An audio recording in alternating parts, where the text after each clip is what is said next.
Hey, what's up guys? Jackson here at Toasty DIY, and today we're going to be working on the John Deere 1025R, and more specifically, we're going to be working on a PTO attachment, and this specific one is a post hole digger, or auger. So yeah, the repair that we're going to be doing is should be a relatively simple repair because this is sort of a wearable part, but essentially, I actually, this thing's like brand new. I just bought it maybe a month ago, and the first day I was using it, I was on my last post that I was digging and hit a pretty big rock, and basically, you know, you kind of hear like a little snap. It's not anything scary or too crazy, but then all of a sudden your shaft is still spinning here, so you know your PTO is still good, but then your auger is no longer spinning.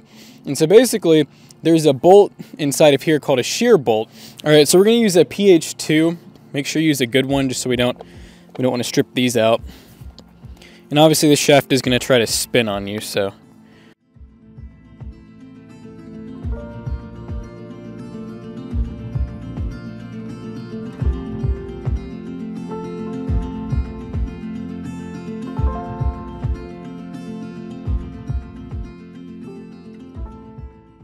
So here's the actual shaft that spins right here, and then it looks like we have a U-joint right inside of here that I'll let you guys see, in case you need to know what that looks like. So now we just need to find where exactly our shear pin is. So, okay, I see it spinning, and I think I have a pretty good idea now where it is exactly. So basically, if I remove these hex bolts, that gives us much easier access to it. I think you can get to it from these holes here, but I'm going to go ahead and for the video's sake, I'm going to remove these bolts so that we can just take this whole plastic assembly. Now I think we got a 13.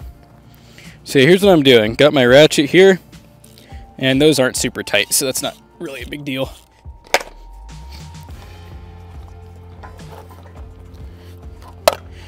All right, so don't do what I just did. I basically just absolutely forced this thing to get past the shaft, essentially. But you can see here where it's disconnected. So I'm gonna spin the auger, and you're gonna notice that this shaft right here is spinning, yet it's not connected. And that is because, so right in here is where our shear bolt would go. And so if I turn this, I should see some light here eventually. Well, I guess unless it's like broken off inside, which could be the case. Yeah, okay, I can literally see it moving around in there, what's left of that bolt. I'm hoping this, I don't have to like take the, it took me so long to get this thing on. I'm hoping I don't have to actually take the auger off. There we go. So I don't know if you guys could see that, but it actually just kind of worked its way back up on the shaft there. And I'm going to show you guys from this side what's going on. So we're just going to tap it. And I don't know if you guys can see that, but here it comes.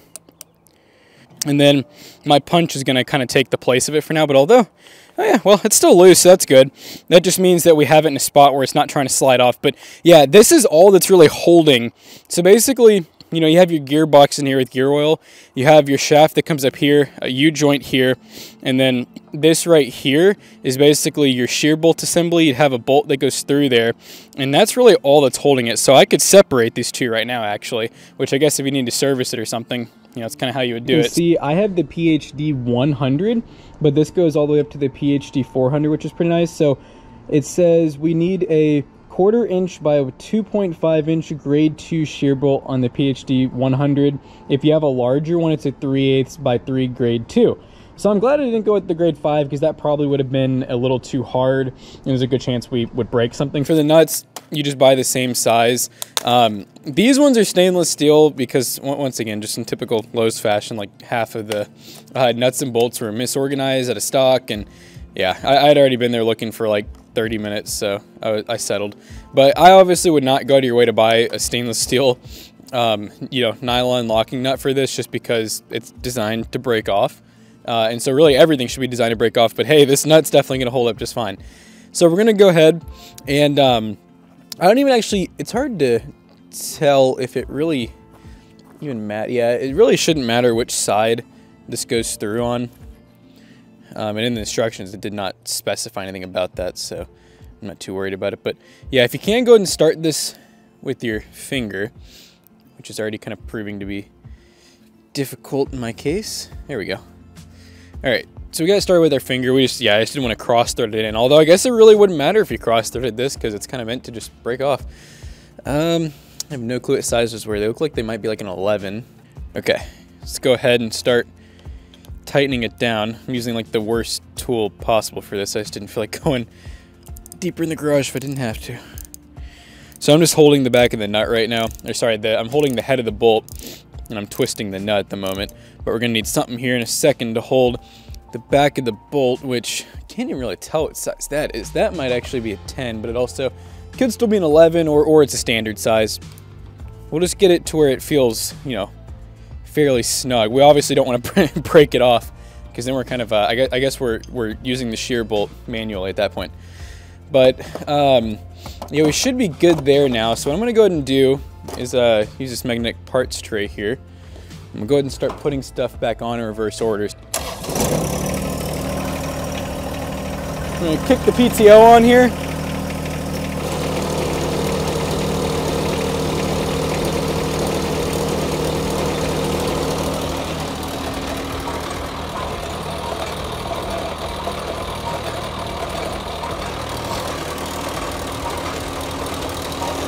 Yeah, it appears to be good.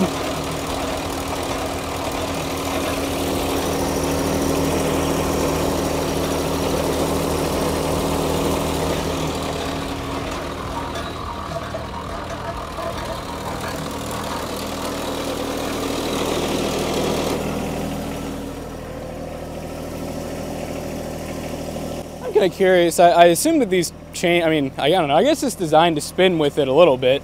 And I guess the chains are to stop it from continually spinning. But anyways, I hope you guys enjoyed this video.